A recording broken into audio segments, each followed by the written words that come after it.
Basically ہماری society میں English language کو بہت زیادہ مشکل کنسیڈر کیا جاتا ہے۔ جو اسٹوڈنٹس ہوں یا پھر پروفیشنل لیول کے لوگ ہوں ان کے لیے بہت زیادہ ڈیفیکلٹی ہوتی ہے انگلش لینگویج کو بولنے میں۔ تقریباً بہت سے ایسے لوگ ہیں جن کو اگر ہم دیکھیں تو ان کی تقریباً ساری ایک لائف جو ہے وہ انگلش لینگویج کے اپس اینڈ ڈاؤنس کو سمجھنے میں ہی گزر جاتی ہے، لیکن اس کے باوجود وہ انگلش لینگویج پہ کمانڈ حاصل نہیں کر پاتے۔ تو اس ویڈیو میں ہم پہلے میجر ریزنز جو ہیں وہ ڈسکس کریں گے about the difficulties of English language. جو ایک سب سے میجر ریزن ہے انگلش لینگویج کے مشکل لگنے کی، وہ یہ ہے کہ ہمارا ایجوکیشن سسٹم جو ہے وہ ہمیں ایک وہ بیس نہیں پرووائڈ کر پاتا آن اسکول اور کالج لیول۔ ہم لوگ اسکولز یا کالجز میں پڑھتے ہیں، پاس بھی کر جاتے ہیں انگلش لینگویج کے سبجیکٹ کو، لیکن وہاں پہ ہمیں ایک ریدم میں پڑھایا جاتا ہے، لیکن ہمیں کانسیپٹ نہیں دیا جاتا۔ ہمیں یہ سمجھایا جاتا ہے کہ جی آپ نے یہ پیرا یاد کر لینا ہے، یہ والا کویشچن یاد کر لینا ہے، لیکن ہمیں اس کا بیک گراؤنڈ یا ہمیں اس کی بیس نہیں سمجھائی جاتی کہ آخر ریزن کیا ہے کہ اس پیراگراف کو یا اس کویشچن کو ہم نے کیوں یاد کرنا ہے۔ بس ہمیں ایک اسپیسیفک پیٹرن میں چلایا جاتا ہے، لیکن ہمیں اس کی بیس نہیں دی جاتی۔ تو یہ ایک بہت بڑی ریزن ہے انگلش لینگویج کے کمزور ہونے کے، جو ہمارے جو سکلز ہیں وہ نہیں ڈیولپ ہو پاتے ہیں۔ اس کی یہی وجہ بن جاتی ہے کہ جو ہماری نیچے سے بیس ہوتی ہے وہ بہت زیادہ ویک ہوتی ہے۔ اس کے علاوہ جو ایک وجہ بن سکتی ہے انگلش لینگویج کے ڈیفیکلٹ لگنے کی، وہ یہ ہے کہ ہم لوگ انگلش لینگویج کو اپنے مائنڈ میں، اپنے ایک تصور میں بہت زیادہ ایک مشکل سبجیکٹ کنسیڈر کرتے ہیں کہ ہم نے انگلش لینگویج کو میتھس یا سائنس کے ایکول سمجھا ہوا ہے۔ جیسا کہ اگر میں پرسنلی اپنی بات کروں گا تو مجھے میتھس یا کیمسٹری جو ہے وہ بہت ڈیفیکلٹ لگتی ہے، لیکن اٹ ڈزنٹ مین کہ میں انگلش کو بھی میتھس اور کیمسٹری کے لیول پہ رکھوں گا۔ میتھس اور کیمسٹری کا اپنی ایک سائڈ ہے یا اپنی ایک سبجیکٹ ہے یا ایک لرننگ پوائنٹ ہے، لیکن جو انگلش ہے اس کا ایک اپنا طریقہ کار ہے۔ لیکن ہمارا جو ایک سوچ ہے یا ہمارا ایک رویہ ہے کہ انگلش لینگویج کو بھی ہم دوسرے سبجیکٹس کے ساتھ کمپیئر کرتے ہیں اور ہم لینگویج کو بیسکلی ایز اے سبجیکٹ پڑھتے ہیں۔ ہم لوگ انگلش کو انگلش سمجھ کے نہیں پڑھتے ہیں، ہم لوگ اسے ایک سبجیکٹ سمجھ کے پڑھ رہے ہوتے ہیں۔ تو جب تک ہم بیس سے نہیں پڑھیں گے یا اگر ہم جب تک کنسیپچول اسٹڈی نہیں کریں گے آف انگلش لینگویج، تب تک ہمیں انگلش لینگویج جو ہے وہ اسی طرح ڈیفیکلٹ ہی لگے گی۔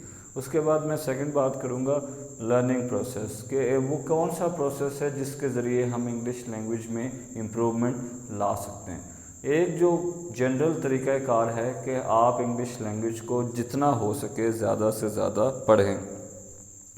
انگلش لینگویج کو پڑھنے سے، انگلش لینگویج کو سننے سے بھی، یا انگلش لینگویج کو اگر صرف سمجھا جائے، مطلب اگر آپ بول نہیں سکتے ہیں یا آپ کو سننے میں اگر مشکل لگتا ہے تو اگر صرف سمجھیں کیسے کہ جی آپ ایک ورڈ صرف لے لیں، اس ورڈ کو اگر آپ روز کے ایک دو ورڈز کو ہی صرف انگلش لینگویج کے یاد کرنا شروع کر دیں، ان کا میننگ پتہ ہو یا ان کا اگر آپ کو یوز پتہ ہو، تو اس طرح کا جو لرننگ پروسیس ہوتا ہے وہ بہت زیادہ ہیلپ فل ہوتا ہے انگلش لینگویج کو امپروو کرنے میں۔